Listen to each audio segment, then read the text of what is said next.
When I discuss visions from God, I never disclose people's names because at the end of the day, the message is never just for those two people. It's for everybody who may come across the video. It's for anybody that it may pertain to because God works in mysterious ways and He can speak to many with just speaking to two people.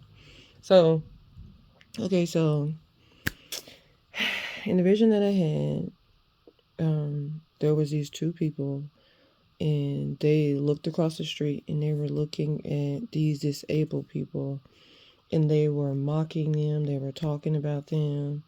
And keep in mind, these people across the street were um, missing certain limbs, they were deformed, um, they weren't up to the standards of what people assume to be complete. But keep in mind, God doesn't make mistakes. What He considered to be finished and done is done, not up to human standards, right? So that's besides the point. So I'm there and I'm watching them literally just talk about these people, right?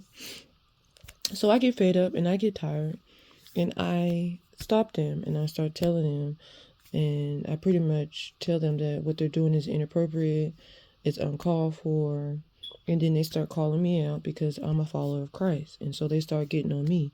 But keep in mind, they leave the people alone and they stop talking about them, and now they're talking about me because I'm a follower of Christ. Now that ends, and the next thing you know, I am now in the SUV with these two people, right?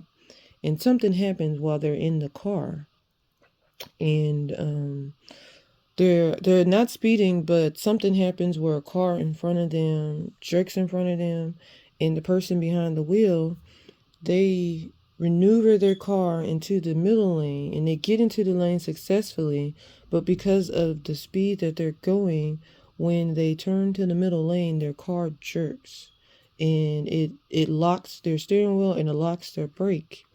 And so at that point, I'm looking out the window, so my eyes are open and I'm seeing everything that's occurring, right?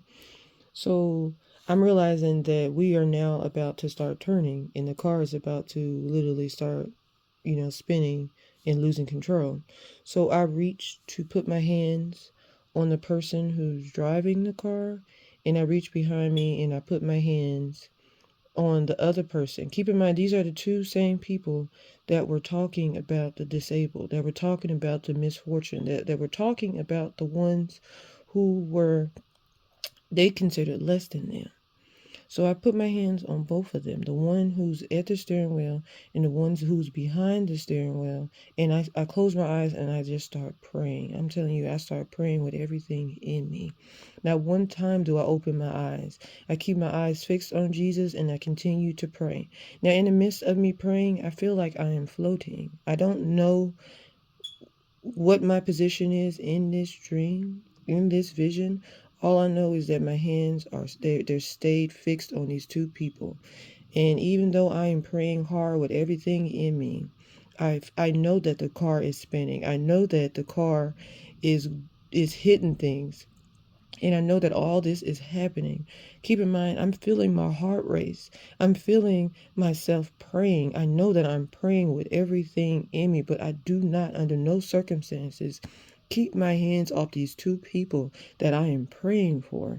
And I continue to pray as hard as I can. And when I get through praying, I wake up. I wake up. Let me repeat myself.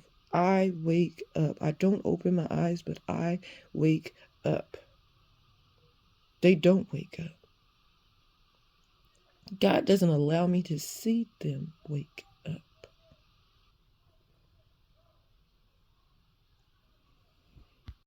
The next part is for the church. We have pastors that are in churches and they know that they have members of their churches that is just blatantly wicked and they do absolutely nothing about it.